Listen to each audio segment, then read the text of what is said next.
TitleMatchNetwork.com. I ask you about Jackie Fargo. Nobody. I mentioned Jackie a moment ago to say the Fabulous One had a sense of how to read a crowd, and he did. But Jackie he just knew wrestling. He just knew the heartbeat of everybody that ever bought a ticket.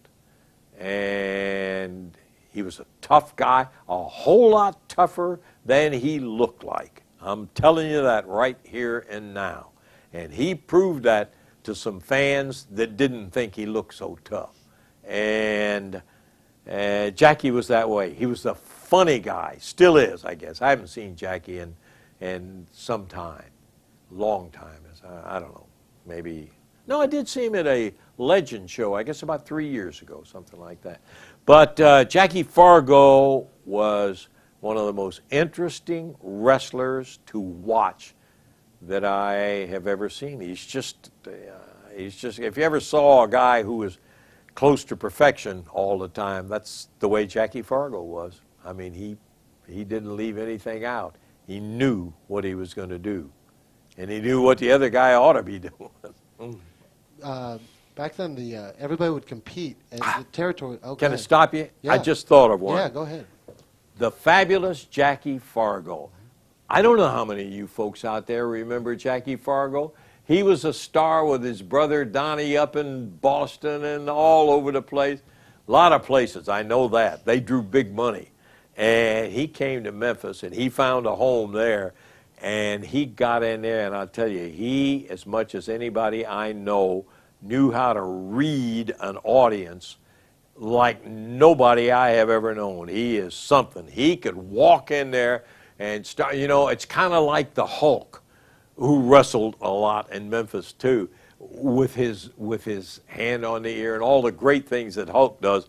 And he's got a sense about the audience also. Fargo has that sense. He can sense and he can bring that audience up and down with him.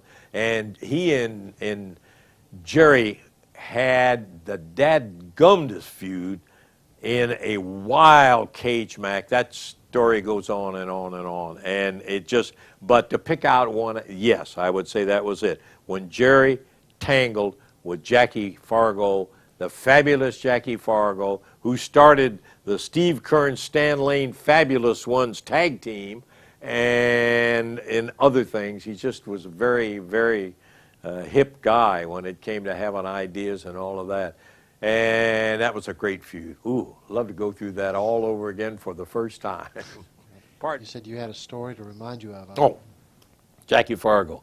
This is a story, this is a second-hand story about Jackie Fargo. And you got to know the sense of humor. Well, I don't know whether you want to know the sense of humor or not. But you gotta appreciate the sense of humor of some of these guys. I don't know whether you could appreciate it or not, but let me tell you what happened. Lawler and Fargo were always going at each other back and forth and this and that. So they would come down and wrestle on Monday night in Memphis, and they would get back and they would go up to Nashville. When they left Memphis, they'd drive up to Nashville. Picture this now, friends, if you think you got it bad now. They would drive up to Nashville. They would spend the night in Nashville. The boys would get up. The next day was Louisville on Tuesday. The next day was Wednesday in Evansville, Indiana, blah, blah, blah.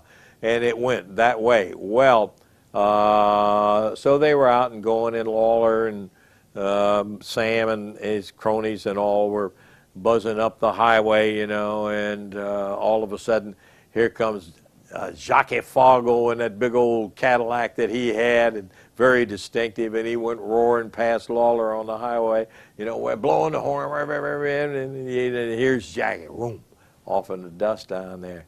And they drive for about 15 minutes, and all of a sudden, they look over there. What in the world is that? And they look over, look at that guy, as they got closer to it and all, and here, out there, hitchhiking, buck naked, was Jackie Fargo. Just to pull a rib on the guys. Oh, that's the story I want you to remind. Sorry about that. TitleMatchNetwork.com